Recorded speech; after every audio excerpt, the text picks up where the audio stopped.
여러분 안내 주무셨습니까? 참 좋은 아침입니다. 우리 2015년 9월 16일 수요일 말씀으로 드리는 오늘의 번제 함께 합니다. 민수기 24장 1절부터 25절까지 말씀으로 같이 하겠습니다.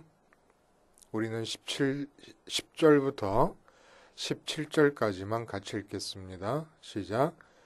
발락이 발람에게 노하여 손뼉을 치며 말하되 내가 그대를 부른 것은 내 원수를 저주하라는 것이오늘 그대가 이같이 3번 그들을 축복하였도다. 그러므로 그대는 이제 그대의 곳으로 달아나라. 내가 그대를 높여 심히 존귀하게 하기로 뜻하였더니 여호와께서 그대를 막아 존귀하지 못하게 하셨도다. 발람이 발락에게 이르되 당신이 내게 보낸 사신들에게 내가 말하여 이르지 아니하였나이까? 가령 발락이 그 집에 가득한 은금을 내게 줄지라도 나는 여호와의 말씀을 어기고 선악간에 내 마음대로 행하지 못하고 여호와께서 말씀하신 대로 말하리라 하지 아니하였나이까? 이제 나는 내 백성에게로 돌아가거니와 들으소서.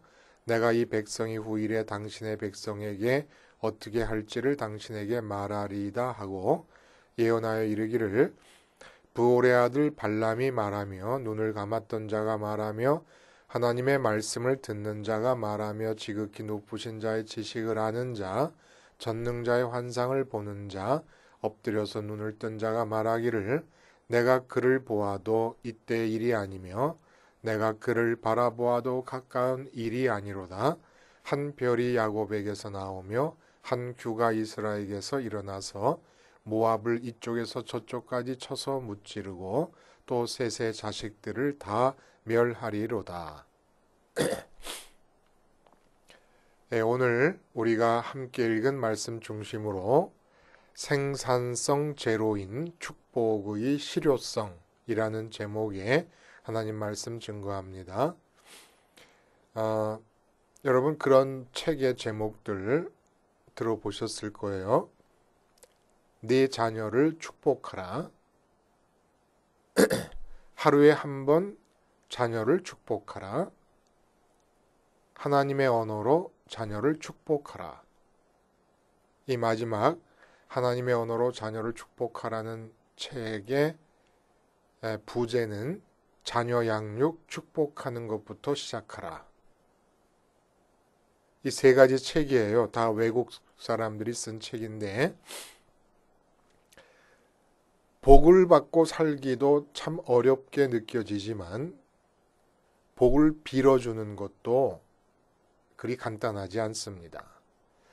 내 자녀를 축복하라. 하루에 한 번 자녀를 축복하라. 하나님의 언어로 자녀를 축복하라. 말을 하지만 야곱은 130세에 바로를 축복할 수 있는 사람으로 변하고 그리고 죽을 때 가서야 자녀를 축복하고 죽게 됩니다. 야곱의 아버지 이삭도 야곱과 에서에게 축복에 대해서 일어난 일들을 보면은 죽을 때라야 축복을 하고 죽습니다. 이 내 자녀를 축복하라라고 하는 이런 주제의 책들 속에서 많이 예를 드는 게 에서의 절규예요. 에서가 야곱이 속여서 장자의 축복을 다 아버지께로부터 받은 뒤에 아버지가 더 이상 축복해 줄 것이 없다고 말할 때 그 아버지 이삭을 향해서 아버지여 내게 축복해 주소서 뭔가 더 남아있는 것이 없단 말입니까 하고 절규하는 그런 내용을 들어서 자녀들은 부모들에게 이렇게 축복을 기다리고 있는데 왜 축복을 해주지 않느냐? 근데 이게 그렇게 쉽지 않습니다. 왜 축복하는 것이 쉽지 않냐? 왜 야곱은 130살 험악한 세월이 끝난 뒤에라야 자기가 그동안 바라고 있던 모든 축복의 내용들을 다 가지고 있는 바로에게 복을 빌어줄 수 있는 사람이 될 수 있었습니까? 복이 무엇인지를 아는데 130년이 걸린 거예요. 이론적으로 복이 무엇이다라고 정의를 내리는 것이 문제가 아니라 내 마음이 이게 진짜 좋은 거다. 이것만 있으면 된다라고 체감할 수 있는 복에 대해서 이러한 복에 대한 알미 없으면 복을 모르는 것인데 어떻게 축복을 해준단 말입니까? 예를 한번 들어보면 사도 바울이 그리스도를 안 뒤로는 그리스도를 아는 것이 가장 그리스도를 아는 지식이 가장 고상해서 그동안 이 세상에서 살면서 좋다고 여겨졌던 모든 것들은 마음에서 배설물로 여긴다라는 말을 합니다. 근데 많은 부모들이 자식을 향해 갖고 있는 축복, 복을 비는 마음, 사실은 이런 책들이 나오지 않아도 부모는 본성적으로 자녀들에게 복을 비는 마음으로 자녀들을 대합니다. 근데 그렇게 복을 빌 때 자녀들에게 일어나기를 바라는 것이 뭐냐 하면 사도 바울이 배설물로 여기는 것들을 많이 갖게 되기를 빌어주는 겁니다. 그러니까 자녀들을 위해서 축복한다. 축복이 복을 빌어주는 거니까 복을 빌어준다 그러지만 이미 사도 바울에게는 복이 아니라 마음과의 관계에서 마음에 담아두면 이건 변비가 걸리는 거예요. 그래서 배설물이라서 빨리빨리 마음에 나도 모르게 자꾸 들어오잖아요. 살다 보면 세상 사람들이 좋다고 하는 것들, 이런 것들이 자꾸 마음속에 들어오게 되지 않습니까? 돈이라든지 뭐 권력이라든지 부귀 영화 이런 것에 대한 생각들이 자꾸 들어오는데 이게 배설물로 여겨져 가지고 자꾸 배설해내지 않으면 안 되는 것들인데 우리가 대부분 축복한다, 복을 빌어준다라고 얘기할 때 그 내용들이 그런 배설물로 이루어졌다 이겁니다. 자, 오해하지 말아야 될 것은 축복이 그러니까 복을 빌어주는 거 아닙니까? 내가 자녀라든지 아니면 타인을 향해서 복을 빌어준다고 해서 복이 생산되는 것이 아니라는 거예요. 복을 빌어주는 행위인 축복을 하면 삶이 생각하지도 못하고 계획에도 없던 복들이 막 생겨나면서 바뀌어질 것처럼 생각하면 오해라는 겁니다. 또 마찬가지로 저주도 같은 경우예요. 내가 저주한다고, 이건 저주는 뭐예요? 화를 빌어주는 거예요. 화를 비는 겁니다. 내가 저주한다고 계획에 없던 저주들이 막 그 사람의 삶에 막 주어지는 것으로 이렇게 오해하시면 안 된다는 거예요. 무당이나 뭐 점술가들이나 복술가들이 저주를 한다, 축복을 한다. 그런다 그래서 우리 삶에 저주가 생기는 것도 축복이 생산되는 것, 복이 생산되는 것도 전혀 아닙니다. 내가 나를 향한 저주나 축복도 마찬가지고 내가 하는 저주나 축복도 마찬가지예요. 저주를 만들어내지도 못하고 복을 만들어내지도 못합니다. 생산성 제로입니다.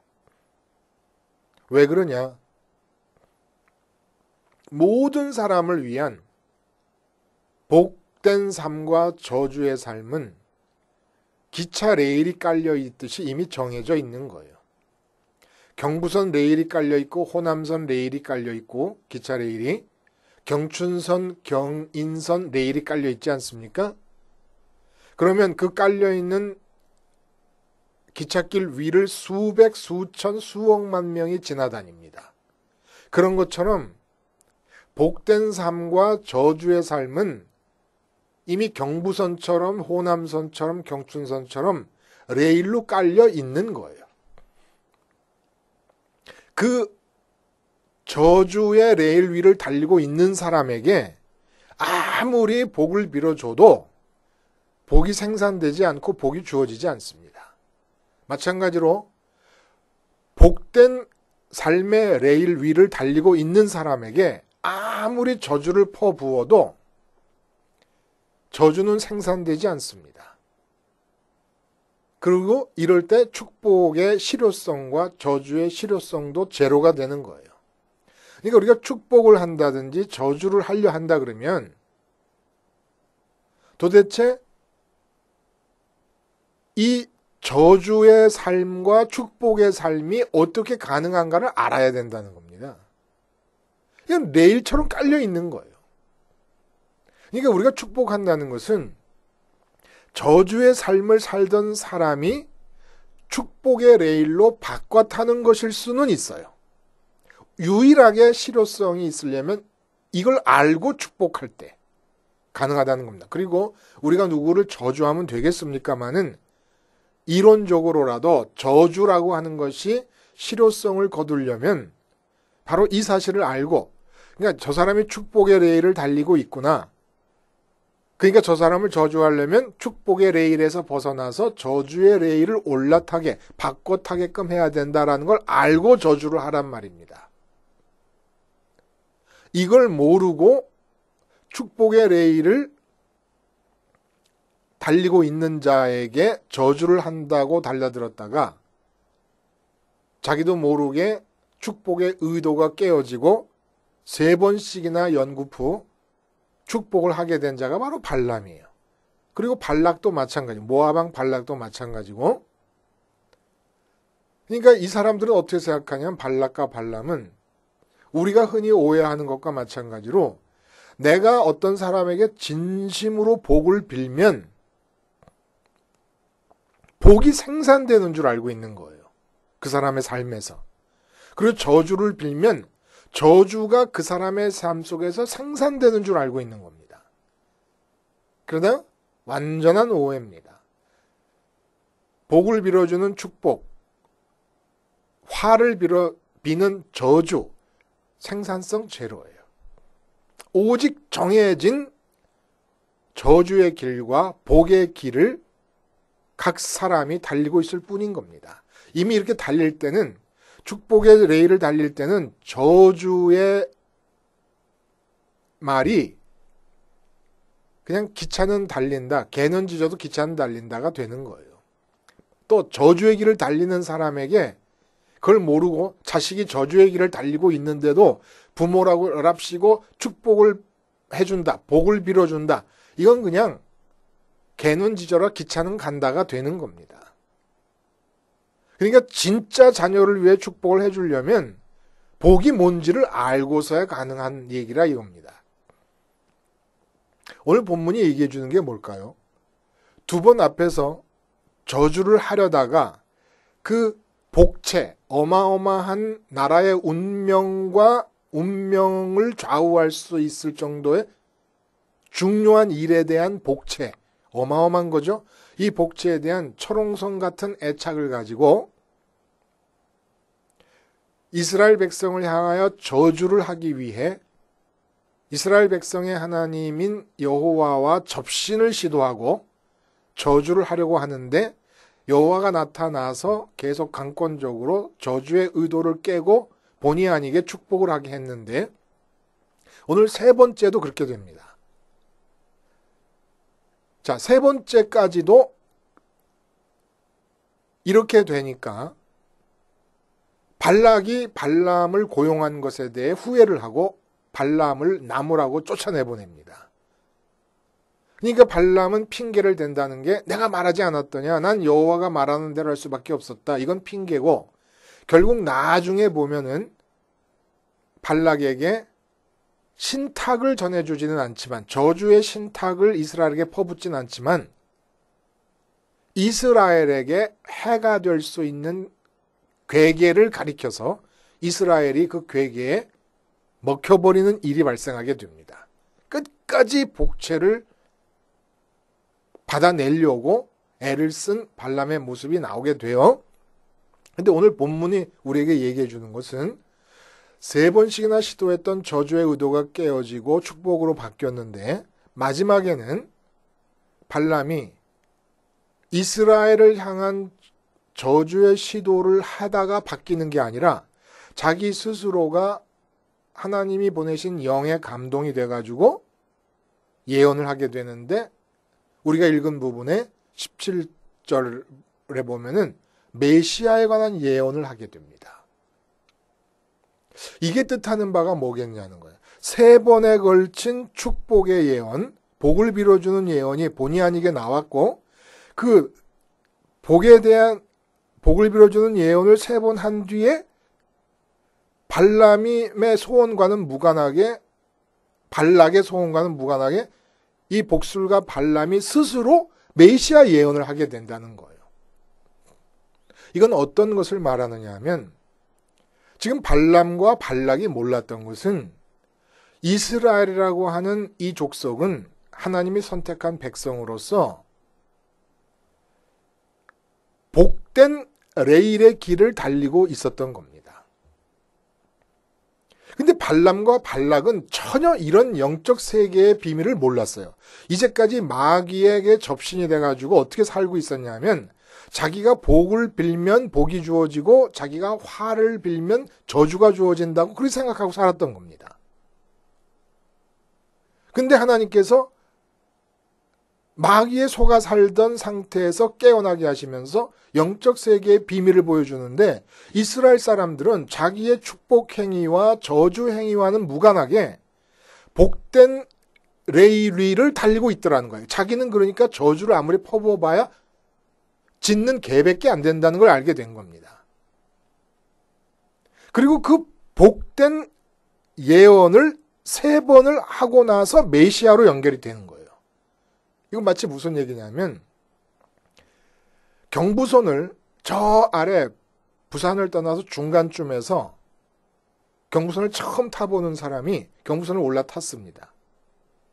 그래서 계속 올라오는데 이 경부선 기차는 도대체 그 출발점이 어딘가 경부 아니에요? 서울에서 부산. 그러니까 서울이 출발점이라고 보는 거죠. 그래서 계속 따라서 대구 지나고 그다음에 대전 지나고 수원 지나고 가다 보니까 서울역에 도착한다란 말입니다. 그런 것과 똑같은 거예요. 하나님이 깔아놓으신 복된 레일, 그 복된 삶의 레일은 출발점이 어디냐면 메시아라는 거예요. 메시아. 예수 그리스도. 그러니까 예수 그리스도로부터 출발된 그 길 밖에는 복이라는 게 없는 겁니다. 예수 그리스도와 무관하게 돈을 많이 벌잖아요. 그거는 배설물 더미를 끌어안고 있는 거라는 겁니다. 예수 그리스도와 무관하게 건강하게 무병장수하잖아요. 그거는 배설물 더미 위에서 놀고 먹는 거라 이겁니다. 예수님과 무관하게 내가 이 세상에서 인기와 명예를 많이 얻고 하는 일마다 다 형통하잖아요. 배설물을 추구하는 일에 막힘이 없다는 얘기입니다. 그래서 똥을 많이 긁어 모으는 것 같다는 얘기예요. 근데 이 사실이 예수님 없이 돈 많이 모으는 것이 똥을 모아놓는 거라는 게 마음으로 느껴져야 되는데 마음으로 느껴지질 않는 거예요. 이론으로는 성경 말씀이 그렇다니까 그런가 보다 하는데 교인들조차도 그러니까 맨날 축복이라 그러면 막연하게 우리 아이들이 다 좋은 직장 왜 다녀요? 돈 많이 벌게 하려고. 이런 식으로 나도 모르게 막연하게 연결이 되는 거란 말입니다. 근데 복된 삶의 레일은 메시아로부터 출발한다는 거예요. 그러니까 어떤 거냐면 영적 세계에서 그 복된 삶의 강이 흐르는데 발람이 저 밑에 강의 하류에서 이스라엘 백성들이 달리고 있는 복된 삶의 강을 올라탔어요. 그리고 배를 저어가다 보니까 3번에 걸쳐서 예언을 하게 되는 복된 삶의 예언을 하게 됩니다. 그리고 계속 올라가다 보니까 그 강이 어디서부터 출발하냐 하면은 메시아로부터 출발하더라는 얘기예요. 그러니까 복된 삶의 레일은 메시아로부터 출발해서 깔려있게 된다는 얘기입니다. 그래서 오늘 우리가 마지막으로 이 복된 삶의 레일을 우리 마음속에 복원해 보는 거예요. 그림으로 그려보는 거예요. 자, 그 그림을 여러분 마음속에 그림을 꼭 갖고 계시기를 바라요. 그래야 복된 삶의 레일을 올라탈 수 있을 거 아닙니까? 그리고 그걸 알아야 내가 누구에게 복을 빌어줄 때도 실효성이 있는 거예요. 실효성. 무슨 뭐 형통하게 해주세요, 부흥하게 해주세요 이런 것들은 그 사람에게 저 사람이 똥을 많이 걷어들일 수 있게 해주세요라고 하는 것과 똑같으니까 이 세상에서 좋다고 사람들이 말하는 것들, 그걸 사도 바울은 배설물이라고 여긴 겁니다. 마음에 담으면 배설물이라는 거예요.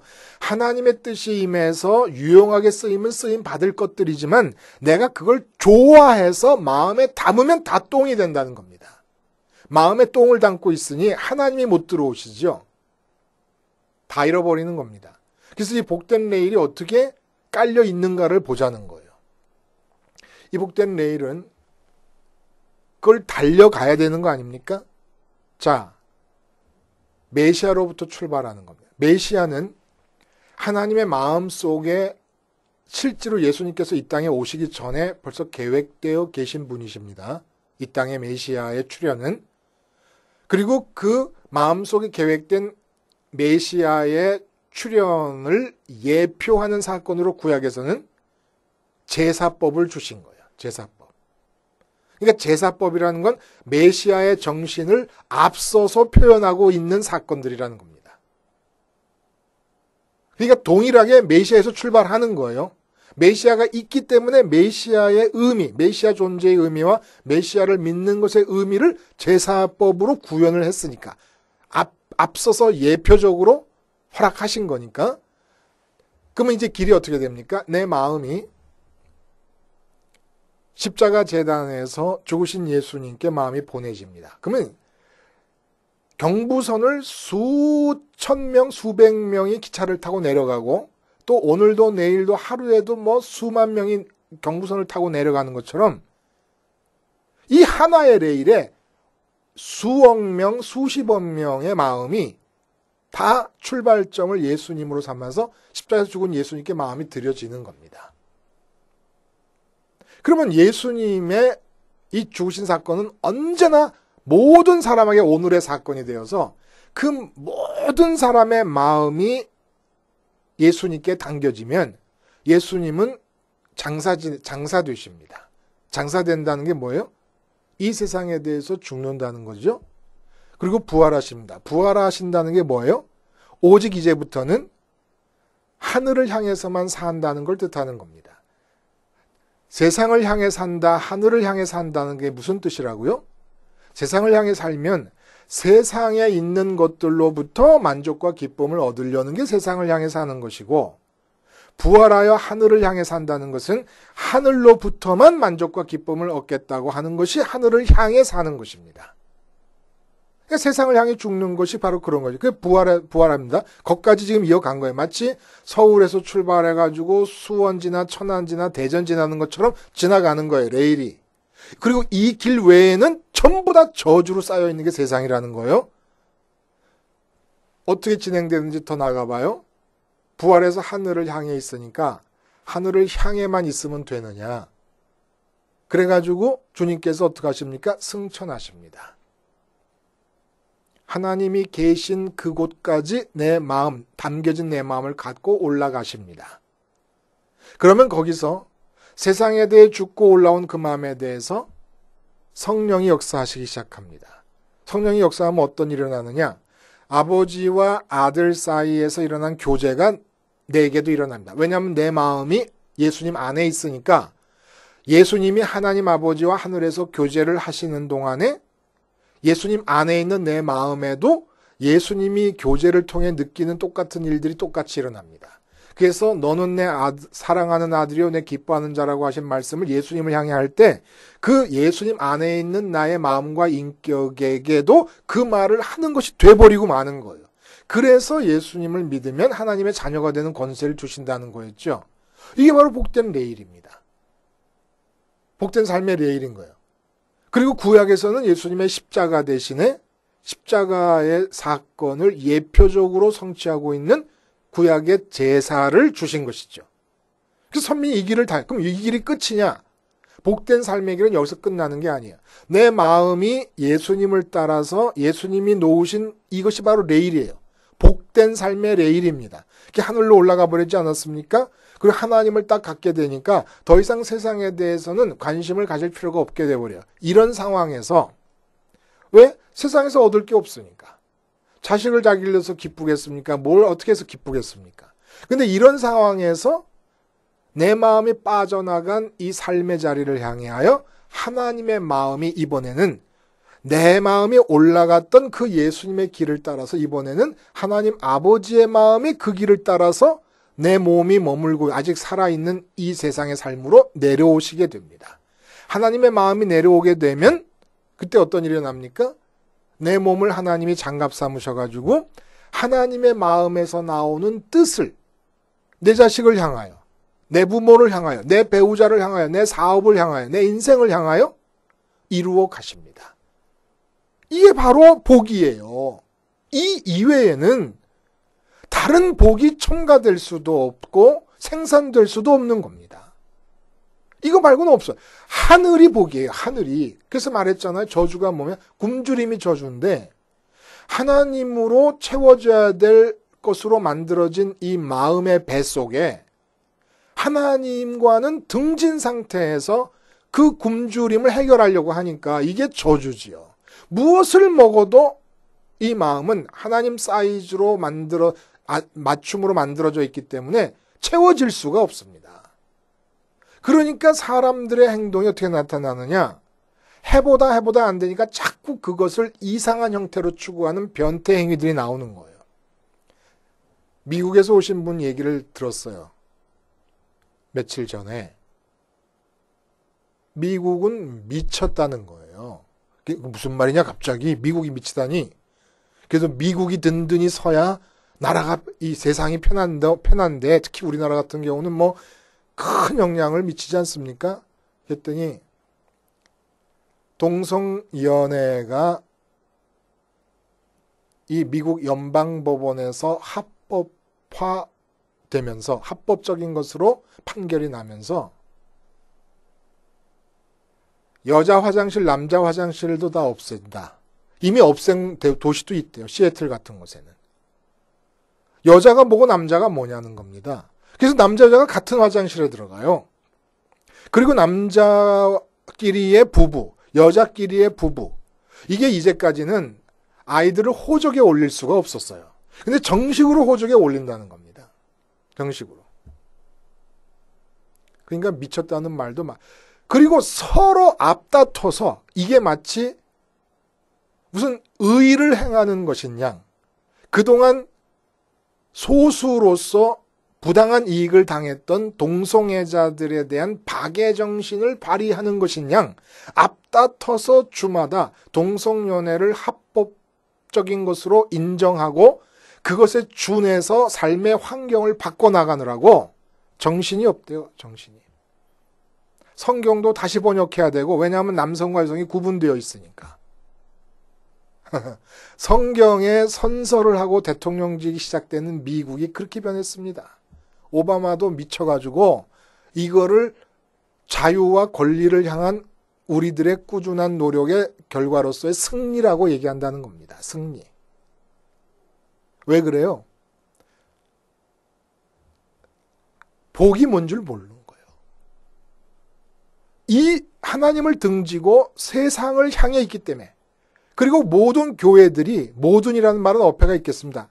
그러나 대세를 이룰 만큼 교회들이 미쳐 돌아가지고 이 발람의 미친 행동을 따라하는 바람에 영성 장사꾼들의 모임이 되고 영성을 구매하고 판매하는 시장으로 바뀌면서 이 세상 것을 향하다 보니까 철옹성 같은 애착을 가지고 그러다 보니까 아무리 뱃속으로 집어넣어도 마음의 뱃속으로 집어넣어도 만족이 없는 거예요. 정상적인 부부가 가정을 이루고 사는 곳에 행복이 없는 거예요. 그러니까 동성애로 가정을 이룬다고 하는 변태가 나오는 겁니다. 그걸로 만족이 안 되니까. 그래서 진작부터 뭐라 그랬어요, 주님이. 부모와 처자와 형제와 자매와 목숨까지 미워하라 그랬어요. 그것을 통해서 가족을 통해서 배우자를 통해서 만족을 얻으려고 하지 말라는데 계속 배우자를 통해 만족을 얻으려고 하다 보니까 이제 미쳐 돌아가지고 남자 배우자를 남자가 얻으려고 여자가 여자 배우자를 얻어서 만족하고 행복하게 살아보겠다고 난리를 치는 겁니다. 이거 안 돼요. 복이 뭐예요? 복. 3차원에서 해방되는 게 복의 시작이고 그게 십자가에서 죽는 겁니다. 근데 십자가에서 죽어놓고는 전부 다시 세상을 향하게 만들어요. 십자가에서 죽어가지고 의인이 됐으니까 이제 세상을 향해서 하나님이 다른 믿지 않는 어떤 사람보다도 더 많이 주실 것이다. 세상 것들을. 이렇게 교회가 가르치고 교회가 이렇게 향하고 있고 지도자들이 다 영성 장사꾼들이 돼버렸으니까 변태가 나타나지 않을 수가 없지요. 이 일을 어떻게 하면 좋습니까? 대통령 백악관으로부터 전국이 미국이 동성애의 물결로 넘쳐난다니까 이 여파가 언젠간 한국으로 오지 않겠습니까? 그러나 이 저주스러운 여파 이겨낼 수 있는 길이 뭐예요? 십자가 생활화밖에 없어요. 십자가 생활화를 하는 곳에만 이 저주의 물결이 달리는 기차를 향한 짖는 개소리가 될 수가 있다는 겁니다. 십자가를 생활화하지 않으면 아는 게 아니에요. 아는 게. 십자가로 밥 먹고 십자가로 사업하고 십자가로 자녀 키우고 십자가로 옷 사고 십자가로 밥 짓고 십자가로 공부하고 십자가로 산책하고 십자가로 골프 치고 십자가로 하는 것이 아니면 다른 길이 없습니다. 다른 길이. 축복의 길은 정해져 있습니다. 복된 길은 아무리 축복하고 저주하고 별별 난리를 다쳐도 복은 생산되지 않습니다. 이 길 이외에서는 발람이 뭣도 모르고 달라들었다가 영적 세계에 대해 눈이 떠지며 하나님께서 눈을 뜨게 하시면서 바라본 것이 바로 이거였습니다. 아, 결국은 메시아로부터 시작되는 축복의 길 말고는 길이 없구나. 어떻게 그 길을 올라탈 것이냐? 메시아가 간 길을 따라가야 되는 거 아닙니까? 십자가에서 가서 죽으시고 부활하시고 승천하신 그 길을 따라가는 거 말고는 우리 마음이 따라가는 거 말고는 복된 길은 존재할 수 없다는 것을 본문이 가르쳐주고 있는 겁니다. 기도하시겠습니다. 하나님 아버지, 우리의 축복과 저주의 생산성이 제로인 것을 깨닫고 그 실효성을 위하여 십자가를 생활화해 나갈 수 있게 해 주시옵소서. 예수님의 이름으로 기도하옵나이다. 아멘.